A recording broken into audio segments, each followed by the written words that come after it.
My boyfriend got with another girl and didn't tell me, so now we both know what she tastes like. After 2 weeks of dating, I moved in with my boyfriend, and on our 1-month anniversary, he gave me an ultimatum because I wasn't his type. He told me he would only stay with me if I started going to the gym to get a fuller behind. I told him he had clearly learned this behavior from Pornhub, but he corrected me and told me that he had actually learned about his type from his ex. I stormed out and went to my friend's house, and that same night he broke up with me on Snapchat. I didn't know where to go from there, and all my friends were urging me to take revenge. But of course, I didn't listen. Instead, I went to his place the next day to collect my things, and we got back together. He told me he was sorry and that I was right about his corn addiction, that I was all he'd ever wanted. Unfortunately, my people-pleasing was so powerful back then that I thought I'd be punishing him if we didn't get back together, which I didn't think he deserved. But things were never the same after that. I couldn't participate in another bedroom party with him without thinking about how he's probably wishing I looked like his ex. We had to start using toys just to get my mind off things enough to finish. It didn't help that my family treated me like crap, because I would have endured anything just to avoid living with them. Also, I loved that boy. I wanted nothing more than to forgive and forget. But he made it impossible. When my friends asked me what he got me for Christmas,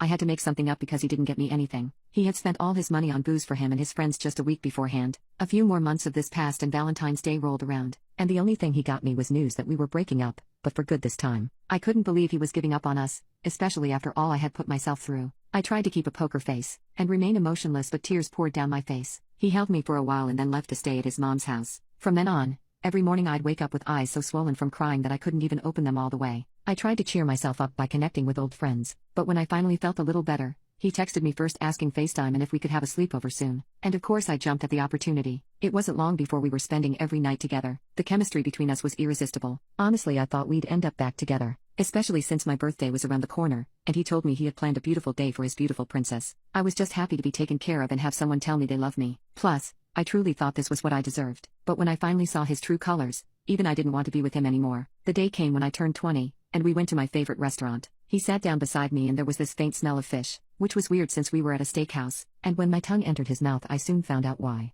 I swished his saliva around my mouth and I tasted a metallic sweetness, a sweaty moisture, and if you guessed coochie juice, you were right. That was the moment I realized he had slept with another woman the morning of my birthday, and we were both tasting her remnants. I was destroyed. He kept asking what was wrong, but I just gave him the silent treatment until he knew I figured it out. And by the time my steak arrived at the table, I had already left. I couldn't keep doing this to myself, so I blocked him on everything. I didn't make any other plans that day, and not even my parents texted to wish me happy birthday. The loneliness filled my body, and it was the first time I questioned if God really loved me. I spent the rest of the day doom scrolling the heartbroken side of TikTok, which if you've never been there, I definitely recommend it. I learned that if I didn't want a guy to treat me like this again, I had to learn to love myself. So the next day I planned out my dream date from start to finish, and went all by myself. I spent the day crying in nature and meditating by the ocean, and even though I was super down, I actually felt somewhat loved. I went on a solo date every single day for the entire month, and when I was finally feeling whole again, my ex reached out, but this time I didn't even respond. That's when I knew I was making real progress, but there was still something missing. You see, even though he was a crappy boyfriend, our passion in the bedroom was irreplaceable, mostly because I had never finished before him,